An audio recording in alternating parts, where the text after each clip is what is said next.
Assalamualaikum warahmatullahi wabarakatuh. Perkenalkan, nama saya Maya Ramadikna, NIM 12050122022 dari kelas 4A Teknik Informatika. Pada video kali ini saya ingin membahas praktikum 5, yaitu tentang deadlock. Oke, kita masuk dulu ke teorinya.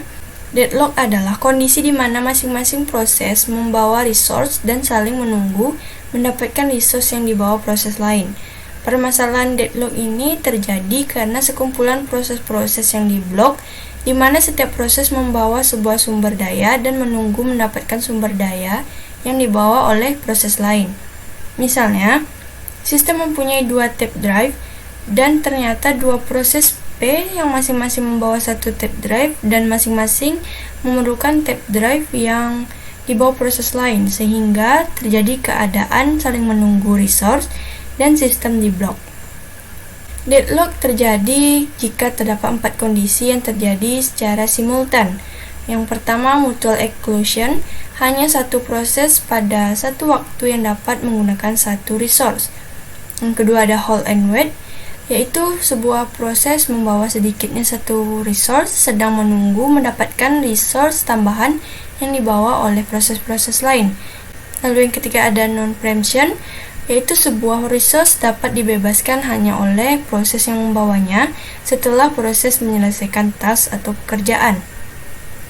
Lalu yang terakhir ada circular void, terdapat kumpulan P0, P1 sampai P0 lagi dari proses yang menunggu, di mana P0 menunggu resource yang dibawa oleh P1, P1 menunggu resource yang dibawa oleh P2, dan begitu seterusnya sampai Pn dikurang 1 menunggu resource yang dibawa oleh Pn, dan P0 menunggu resource yang dibawa oleh P0. Berikut ini adalah resource allocation graph dengan deadlock. Mencegah deadlock. Terdapat 3 metode untuk menangani permasalahan deadlock, yaitu yang pertama, menggunakan protokol untuk menjamin bahwa sistem tidak pernah memasuki status deadlock. Yang kedua, mengizinkan sistem memasuki status deadlock dan kemudian memperbaikinya. Yang ketiga, yaitu mengabaikan permasalahan dan seakan-akan deadlock tidak pernah terjadi pada sistem. Oke, kita lanjut aja ke prakteknya, yaitu untuk mencegah dan mengatasi deadlock. Yang pertama, kita buat dulu kode-kode berikut ini ke compiler. Di sini ada 4 file deadlock, yaitu dari file program P1 sampai program P4. Oke, kita ke CPU simulator, ke compiler. Pertama, kita salin program P1.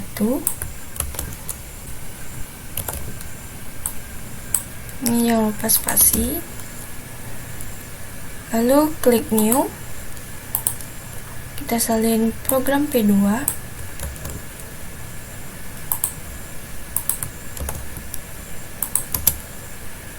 Kemudian klik new lagi. Kita salin program P3.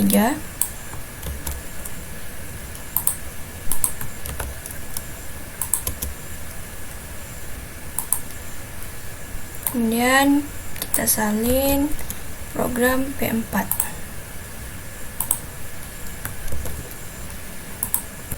Setelah kita buat semua kodenya, yang pertama program P1 kita compile,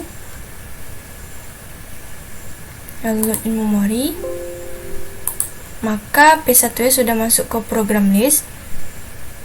Kita balik lagi ke compiler, program P2 nya kita compile, kemudian kita load in memory. Nah, di sini P2 nya sudah masuk ke program list, sama seperti yang tadi. P3 nya kita compile, load in memory lagi. Nah, ini P3 sudah masuk ke program list. Lalu yang untuk program 4 sama seperti tadi juga, kita compile. Ya, di sini kurang spasinya, kita compile ulang. Oke, lalu kita load in memory. Nah, di sini bisa kita lihat pada program ini sudah terdapat P1 sampai P4. Oke, kita buka OS simulatornya.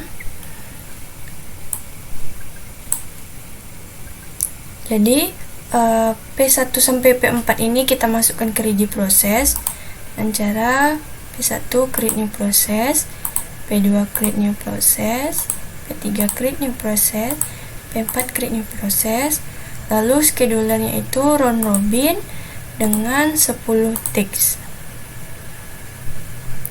CPU speednya yang paling maksimum, lalu start. Kemudian pilih tab views, lalu view resource. Di sini bisa kita lihat sistem resource-nya sedang berjalan. Jadi sini ada warning process deadlock is detect.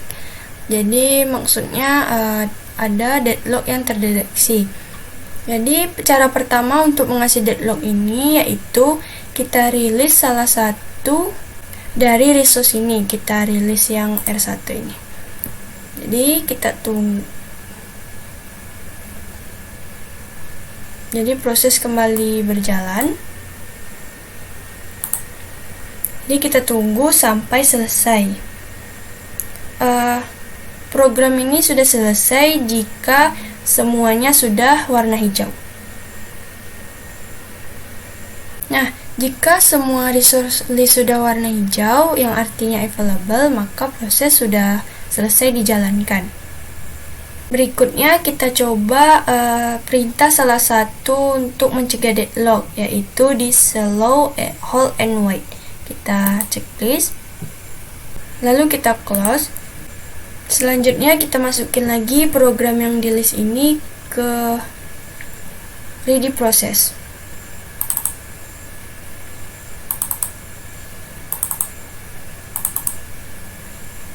Untuk mencoba cara mencegah deadlock. Nah, selanjutnya masuk ke OS control, lalu CPU speednya tetap yang paling maksimum, klik start dan lihat hasilnya prosesnya di view resource.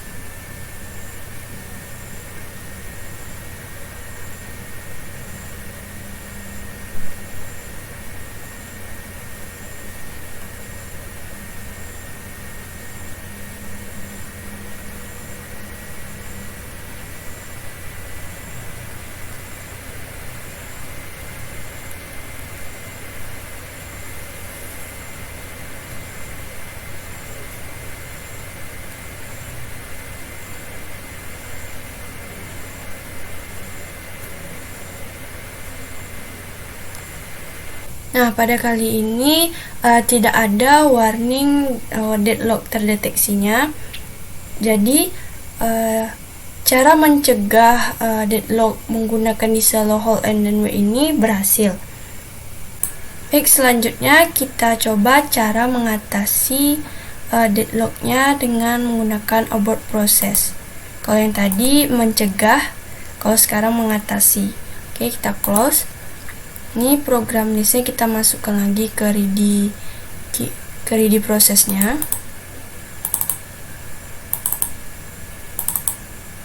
Lalu ke tab OS control, klik start, lalu kita masuk ke view resource.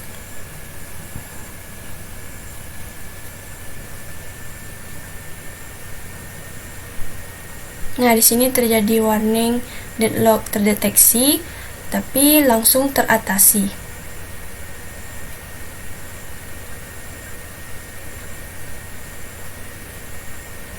Nah, program telah selesai dijalankan, berarti cara mengatasi deadlock menggunakan abort prosesnya berhasil. Oke, selanjutnya kita uncheck yang ini, lalu kita checklist yang don't detect. Artinya kita mengabaikan perintah deadlock. Oke, kita close. Kita masukkan lagi yang di program list ini ke ready process.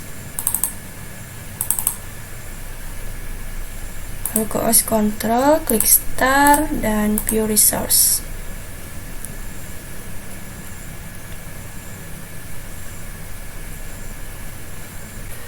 Nah, di sini terdapat beberapa resource yang berwarna merah, yang artinya allocated dan request. Karena kita tadi menceklis don't detect, maka tidak akan ada pendeteksian deadlocknya. Nah, program telah berjalan. Cara untuk mengatasi ini, kita bisa mengklik release all agar proses kembali berjalan.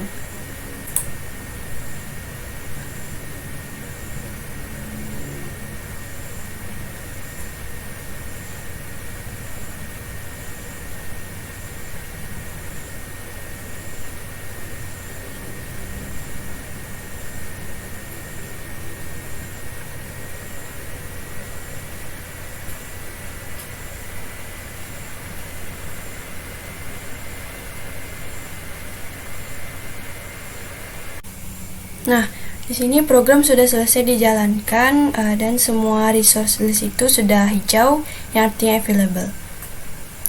Sekian penjelasan yang dapat saya sampaikan, lebih dan kurang mohon maaf. Wabillahi taufiq wal hidayah. Wassalamualaikum warahmatullahi wabarakatuh.